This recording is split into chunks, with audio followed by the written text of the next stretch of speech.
tinokuchingamidzai kuchechi yeChrist Embassy yepamhepo yatinoita muchishona.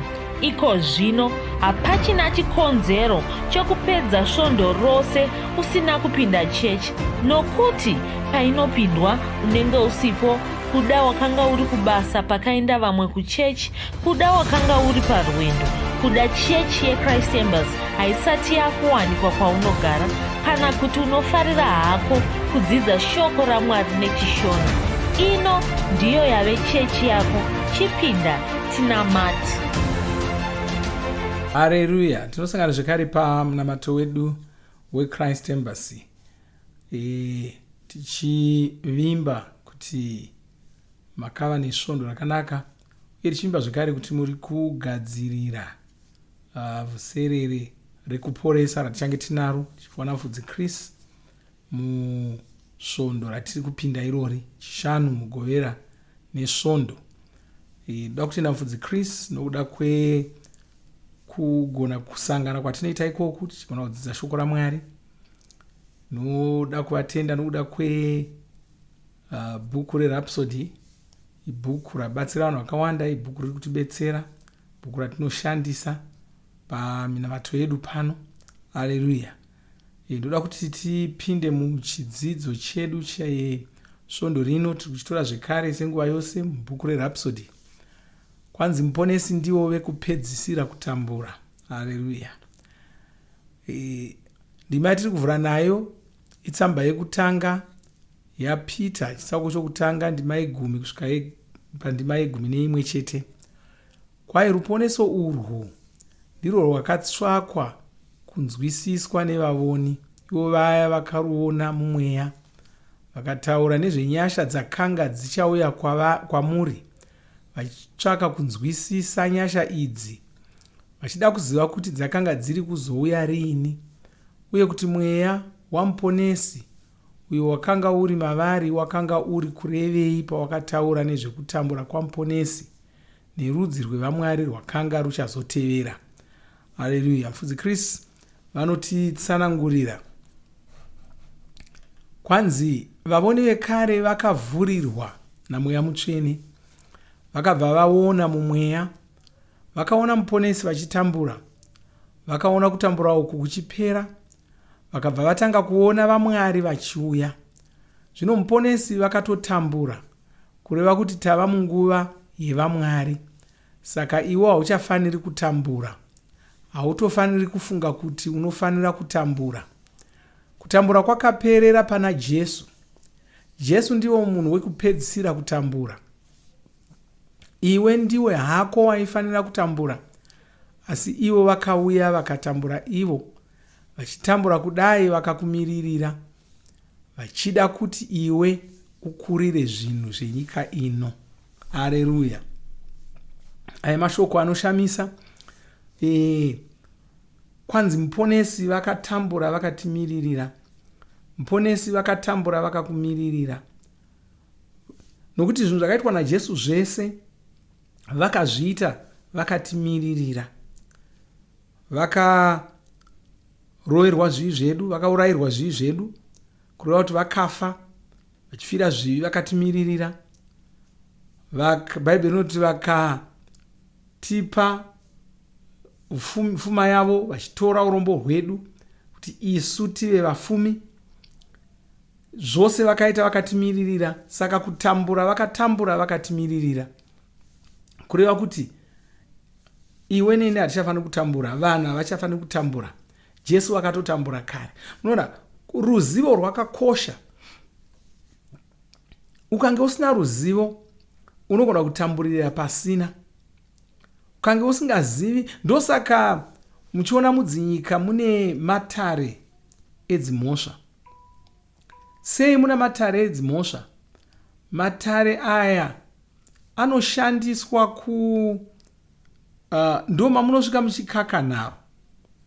Uyu wati mune mhosva, iwe chiuya utaure kana uchiti hauna mhosva, kana kuti mhosva yauri kunzi unayo yacho unobvumirana nayo here, kana kuti unofunga kuti haisi iyi ndeiyi. Zvino kana usingazivi unonofira mujere. Ndosaka vanhu vachitsvaka magweta. Inyaya yokuti vanenge vachiziva kuti vakanopinda voga vanogona kuwanikwa vane zvimwe zvinhu zvavasingazivi zvokutongwa kwemhosva.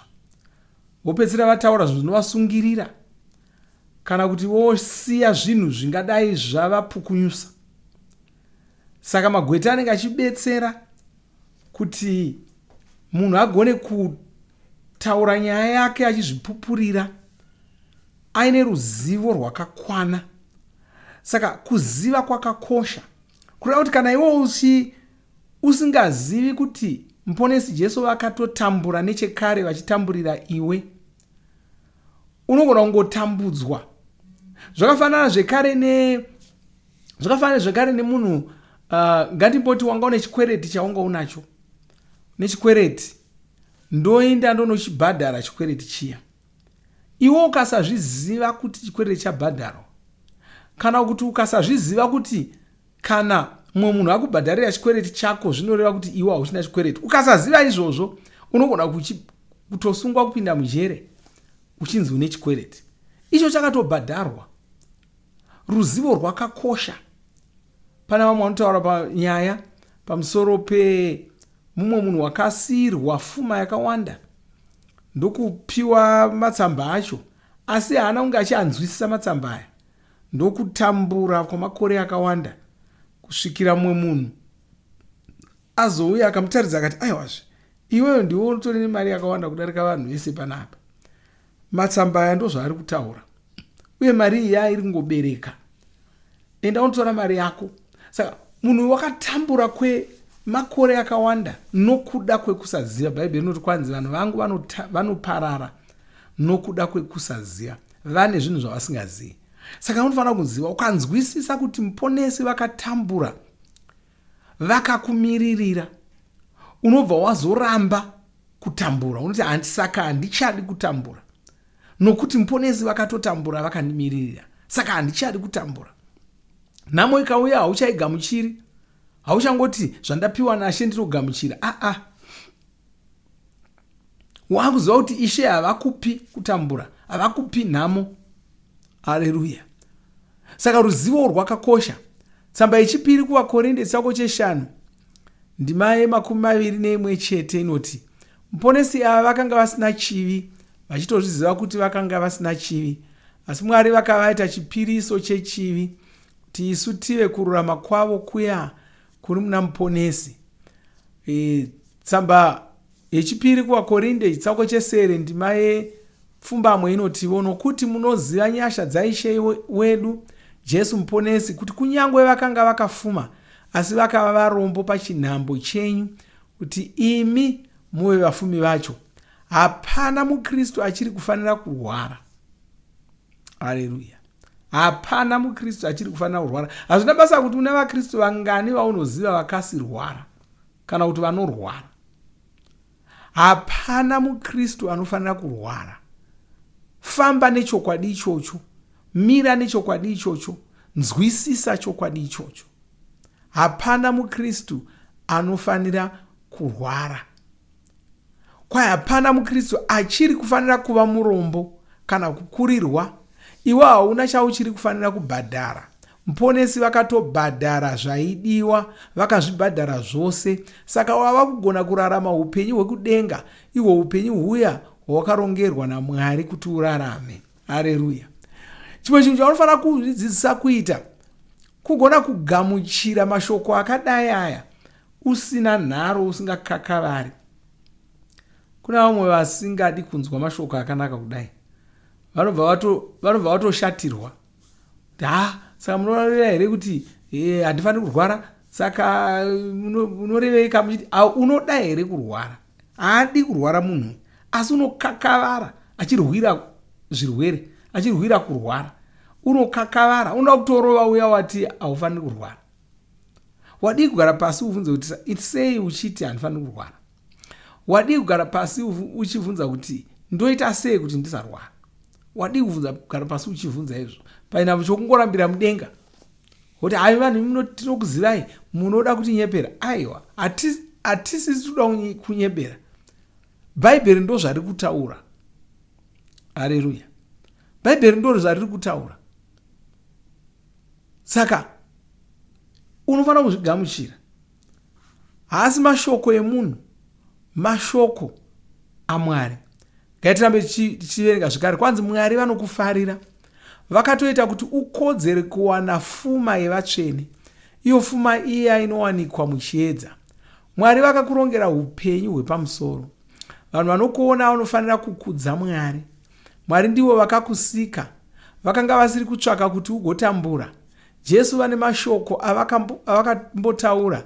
Tinoaverenga muna Johani 10:30 vakati zvapera. Kureva kuti nhamo dzenyika ino dzakanga dzapera. Ndozvavakaita vari pamuchinjikwa. Vakati zvapera. Nhamo dzenyika ino dzapera. Izvi ndizvo zvavakanga vari kutotizivisa. Saka munhu angagamuchira Jesu nhasi, angabvuma kuti Jesu ava vakamufira. Munhu uyu anobva ashandurwa rudzi, anobva aitwa mumwari. Izvi ndizvo zvatinoziviswa naPeter. Tinoverenga mashoko ake muna mutsamba yake yechipiri chitsauko chokutanga ndima 3. Anoti Mwari vanoda kuti tive vanhu verudzi rwavo, vanoda kuti simba ravo rionekwe patiri. Mweya Mutsvene ndivo vakafemera Peter mashoko aya. Haleluya. Saka hauchisiri munhu akafanana navanhu vose vari panyika pano. Wava mumwari, wakashanduka rudzi. Nemhaka yewakashandurwa rudzi, nokuti Mwari havadi kuti uchitambura. Rudzi rwako iwewe, vanhu vorudzi rwako havatamburi. Vanhu vorudzi rwako havarwari. Vanhu vorudzi rwako havafi. Vanhu vorudzi rwako havakundikani. Vanhu vorudzi rwako havakurirwi. Ziva izvozvo. Asi sokutaura kwandamboita, unogona kuvhunza kuti saka sei vamwe vachikurirwa? Imhaka yekuti vanenge vasina kugamuchira shoko iro riri. Haleluya. Vanenge vasina kunyatsorigamuchira zvakakwana. Rigamuchire. Umire naro. Utaure semunhu anobvumirana neshoko iroro. Ndokuti ritange kushanda mukati muupenyu hwako. Kwa chipiriso chaJesu chakanga chakakwana. Ivo vakauya panyika, vakagara muvanhu, vakafa, vakavigwa, vakamutswa kuvakafa, vakazokwira kudenga. Jesu ava ndivo vava kutonga iko zvino. Vane nzvimbo yavava kugara. Iyi nzvimbo inogara vanhu vane masimba ose. Inzvimbo inogara vaMwari.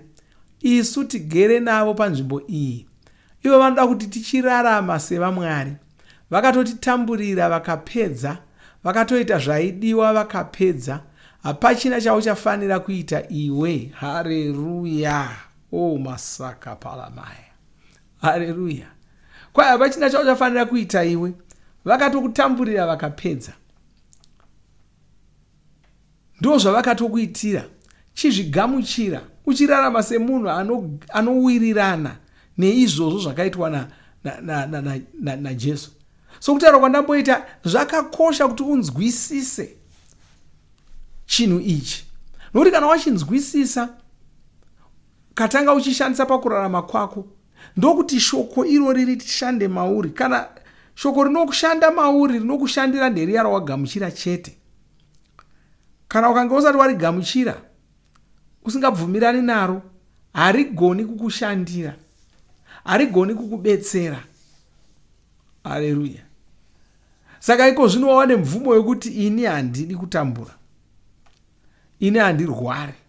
Unotaura uchidaro, ini handirwari. Muponesi Jesu ndo vakatorwara vakandimiririra. Ini handirwari, ini handifi. She Jesu vakatofa vakandimiririra, saka handichafi.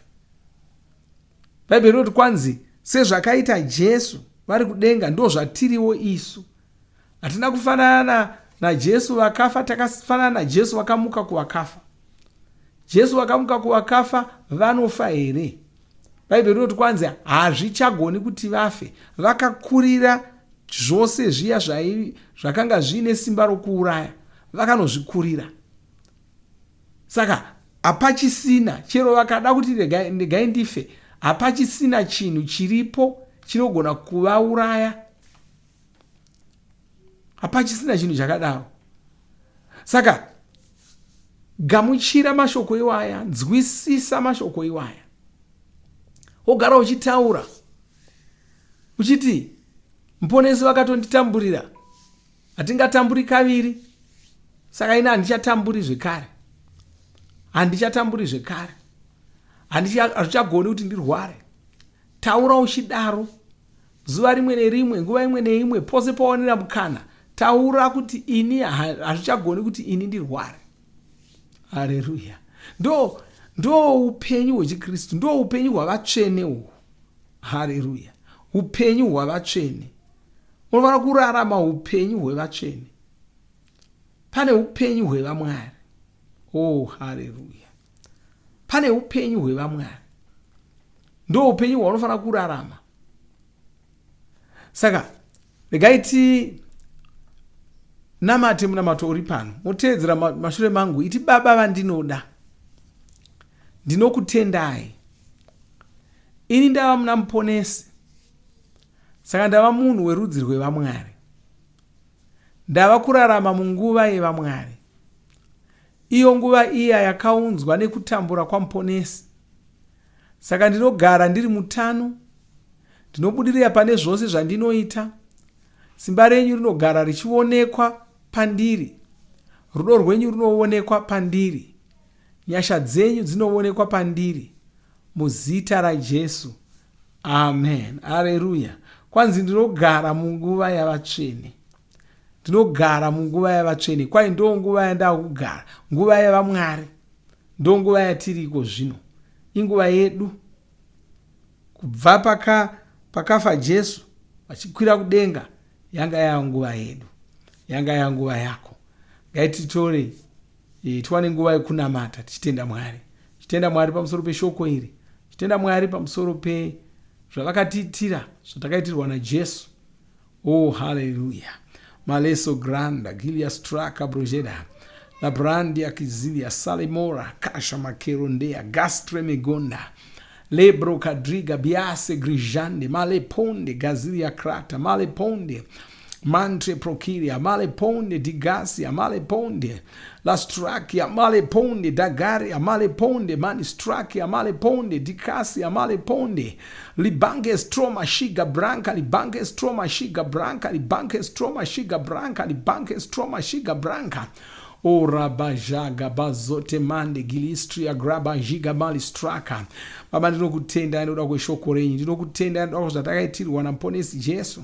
Haleluya. Zvokutimirira, vakatambura vakatimiririra, saka hazvichagoni kuti titambure, hazvichagoni kuti nditambure, hazvichagoni kuti tirware, hazvichagoni kuti tikundikane, hazvichagoni kuti tikurirwe. Malibedoya gasa maligronsa malibedea makrelo straka malibedea makari gransa malibedea delo brankitosia malibedea dikoria balikrantia lepro gadraka biosia lepro gadraka malikronsia lepro gadraka makosia. Baba ndinokutendai, ndonyengeterera muno mumo wandarabata naye pazuva ranhasi, ndomuropafadza muzita ramambo Jesu. Haleluya. Ndomuropafadza neshoko raMwari, ndomuropafadza naMweya Mutsvene nenyasha dzaMwari. Nyasha dzinomutevera kwose kwaanoenda, nyasha dzinomutevera kwose kwaanoenda. Haleluya. Ndinomira saJesu ndichitaura, ndichirayira nyasha idzodzo pamusoro poupenyu hwake, ndichidzingira kure mweya yetsvina, ndichidzingira kure mweya yaSatani, mweya yezvirwere, mweya yekukundikana, mweya yeurombe. Ndinoidzinga, ndinomira saJesu ndichidzingira kure, ndichirayira maropafadzo mukati moupenyu hwavo, ndichirayira maropafadzo mumhuri dzavo, mudzimba dzavo. Ndinokutendai nokurumbidzai Baba vakanaka. Haleluya. Amen. Haleluya. Zvakanaka. Morangarira kuti musvondo rino ratakupinda tichange tiine vhusere rekuporesa, saka toda kuti mugadzirire vhusere iroro tigoripinda uye tichisangana. Saka ndo zvizhinji zvatichange tichiita musvondo rinouya iroro. Mwari vakuropafadzei. Asi tichambowana nguva yokurumbidza Mwari. Kana usina kuzvarwa kechipiri, umira tichida kunamata newe kuti ugamuchire Jesu uzvarwe kechipiri. Mwari vakuropafadzei. Amen.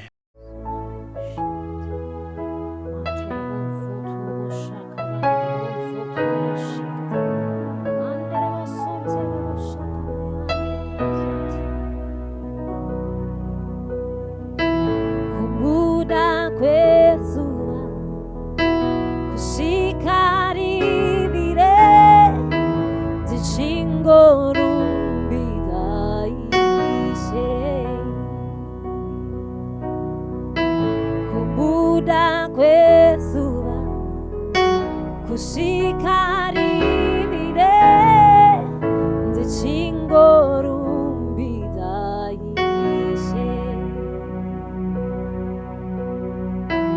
Kubuda kwezuva kusvika rivire ndichingorumbidzwa Ishe. Kubuda kwezuva kusvika rivire ndichingorumbidzwa Ishe.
Makomborerwa nemunamato wesvondo rino. Kana manga musati mazvarwa patsva, namatai mumashure mangu, muchidudza, muchirevesa. Taurai muchiti, Mwari vari kudenga, ndinouya kwamuri, ndinokoka Jesu kuti vapinde mumwoyo mangu. Ndinokumbira kuti Jesu vatonge upenyu hwangu. Ndinopupura kuti Jesu ndivo vava Ishe wangu. Saka ndinogamuchira upenyu usingaperi mumweya mangu. Ndazvarwa patsva, ndava chisikwa chitsva. Ndinokutendai. Amen. Makorokoto mazvarwa patsva, tinokugamuchirai muchechi yeChrist Embassy. Titumirei zita renyu nekwamunogara. Munogona kutumira iri SMS kana WhatsApp pa 0772 215931 kana kutuma tsamba pashonaror@gmail.com.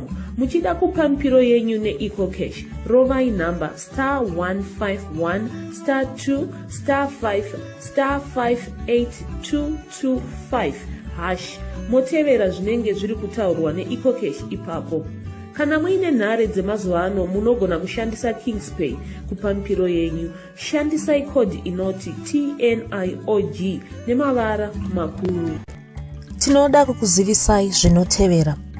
Tinokurudzira kuti musadarikwe nezvidzidzo zveRhapsody. Zvidzidzei kuti shoko riwande mamuri mugone kumirisana nezvinhu zvinonetsa muupenyu. Tinodavo kuzivisa vane nhare dzeEconet kuti *205# mava kugona kuwana Rhapsody panhare dzenyu kunyangwe musina WhatsApp. Rovai nhare idzi muwane Rhapsody panhare dzenyu zuva rimwe nerimwe. Munorova *205# mosarudza daily devotional. Subscribe Shona Rhapsody muchishona.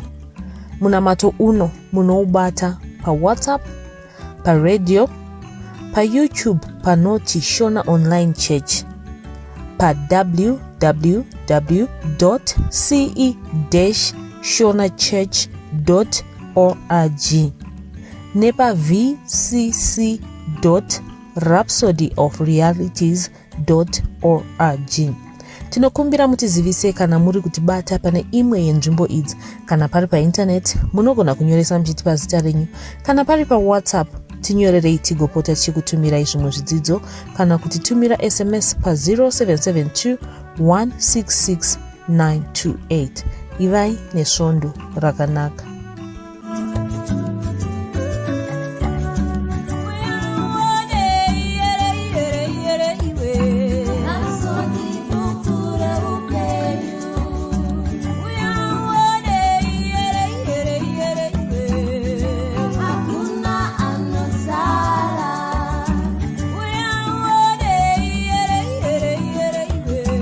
Rhapsody.